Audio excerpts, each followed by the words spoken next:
Cher manager, bonjour. Je suis Julien Godefroy, consultant et formateur en management. Pour progresser facilement dans votre management, je vous invite tout de suite à télécharger gratuitement mon e-book de plus de 40 conseils pour motiver vos équipes. Vous trouverez le lien dans la description.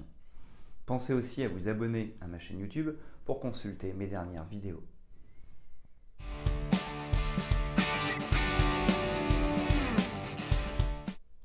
La négociation commerciale est un processus de communication entre deux parties dans le but de conclure un accord gagnant-gagnant. Cela implique l'identification et la satisfaction des besoins de chacune des parties impliquées en échange de contreparties mutuellement acceptables. Un bon négociateur doit maîtriser les techniques pour augmenter et éviter les pièges dans le processus de négociation. Les bonnes techniques de négociation incluent la préparation de l'argumentaire de vente et la connaissance des techniques de vente. Cela permet aux acteurs de mieux argumenter en utilisant les points forts de leur entreprise et de leurs produits. De plus, lors d'une négociation commerciale, il est important de gérer les objections de l'autre partie et de reformuler pour déjouer les pièges. Il faut comprendre que la négociation commerciale ne se termine pas une fois que l'accord est conclu. La fidélisation de la clientèle est un aspect clé d'une bonne négociation. La relance de la prospection client et l'entretien de vente sont essentiels pour maintenir une bonne relation client à long terme. En somme, maîtriser les techniques de négociation commerciale est crucial pour conclure des accords gagnants pour les deux parties impliquées et pour maintenir une relation client solide. Voici les grandes approches de la négociation commerciale, les apports de la psychologie et les facteurs clés de succès.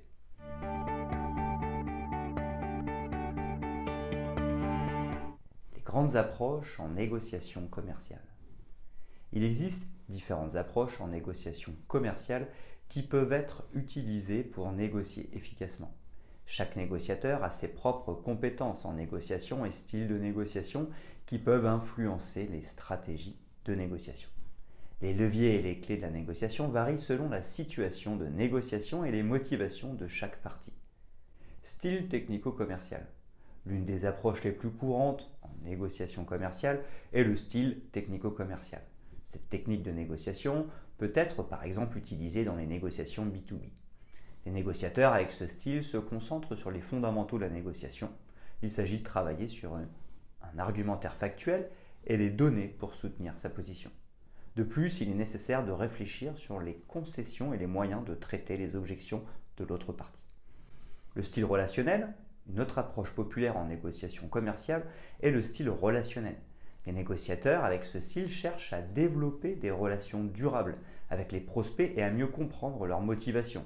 Ils sont souvent des négociateurs plus doux et préfèrent établir une bonne communication pour atteindre un accord gagnant-gagnant. Les travaux de Thomas et Kilmann adaptés à la négociation commerciale. Enfin, de manière plus générale, nous pouvons nous inspirer des travaux de Thomas et Kilmann sur la gestion des conflits.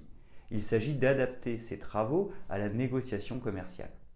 Dans un premier temps, vous pouvez chercher à rivaliser avec l'autre lors de votre négociation commerciale. Vous cherchez à tout prix à le convaincre et à l'emporter. Cependant, vous pouvez aussi trouver un compromis. Ici, il s'agit de mettre de l'eau dans son vin. Vous laisserez tomber certains points pour pouvoir en gagner d'autres. C'est le principe du 50-50.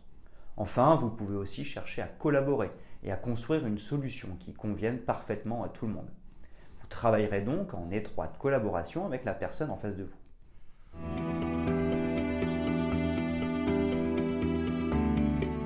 Comment utiliser la psychologie en négociation commerciale ? La psychologie joue un rôle crucial en négociation commerciale et peut vous aider à atteindre un terrain d'entente avec la partie adverse. La compréhension de la psychologie de la partie adverse peut vous aider à créer un rapport de force en votre faveur. Les biais cognitifs. Pour cela, vous pouvez utiliser les biais cognitifs.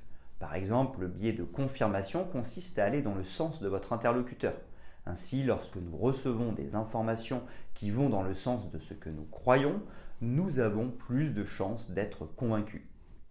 Le biais de réciprocité fonctionne sur le principe que nous avons tendance à rendre lorsque nous avons reçu. C'est le principe de faire un cadeau à notre client. Il aura tendance à plus facilement signer parce qu'il voudra donner quelque chose en retour. Enfin, un autre biais est celui de la preuve sociale. Si votre produit a reçu de très bons commentaires, il est pertinent de les mettre en avant pour convaincre l'autre. Notre image en négociation commerciale. Outre cela, n'oubliez pas que l'image que nous envoyons va forcément influencer l'autre. Si nous vendons des voitures et arrivons à notre rendez-vous avec un véhicule en mauvais état, nous risquons d'envoyer un mauvais signal. Si nous vendons des articles de pêche mais n'aimons pas cela, nous ne serons pas crédibles. Notre tenue vestimentaire et nos attitudes sont aussi très importantes. La confiance en soi. Enfin, n'oubliez pas de travailler votre confiance en vous et en votre produit. Prenez soin de vous, soyez en forme et maîtrisez parfaitement votre argumentaire. Cela inspirera confiance à l'autre. Votre négociation commerciale sera plus percutante parce que l'autre sentira chez vous que vous êtes pleinement convaincu et que vous croyez en ce que vous dites.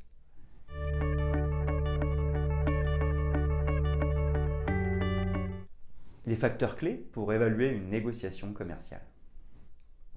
L'art de négocier est un aspect clé pour réussir ces négociations commerciales. Il est important de savoir oser, d'avoir de bons réflexes et de savoir conclure une négociation avec succès. Pour évaluer une négociation, il existe plusieurs facteurs clés à prendre en compte. La formation. Tout d'abord, la formation sur les techniques de négociation est un aspect important pour bien négocier. Suivre une formation en négociation peut aider les acteurs à maîtriser les méthodes et outils nécessaires pour mener une négociation réussie. Cela peut inclure des formations sur le savoir-être en négociation, l'utilisation de techniques de négociation efficaces et la compréhension de l'art de négocier. Le plan d'action. Ensuite, le plan d'action est un autre facteur clé pour évaluer une négociation. Il est important d'avoir une structure claire pour conduire les négociations, d'utiliser des techniques d'argumentation efficaces et de formaliser les accords. Une bonne planification peut aider les négociateurs à mener les négociations de manière plus efficace et à conclure des accords rentables pour les deux parties. Les relations commerciales. De plus, la gestion des relations commerciales est un aspect important pour évaluer une négociation. Savoir gérer les tactiques de négociation et développer une relation de confiance avec les acheteurs peut aider à fidéliser les clients et à mener des négociations réussies. Les compétences en négociation, telles que l'empathie et la compréhension de la phase de négociation et de ses différentes étapes, peuvent également aider les négociateurs à mieux conclure des accords. La posture. Ensuite, la position affichée est cruciale pour obtenir une conclusion de la vente favorable. C'est pourquoi il est important de verrouiller sa position pour négocier avec succès. Le savoir-être est très important pour réussir une négociation. Le manager commercial doit être capable d'avoir une approche empathique pour mieux comprendre les motivations de l'acheteur et structurer son argumentaire de vente en conséquence.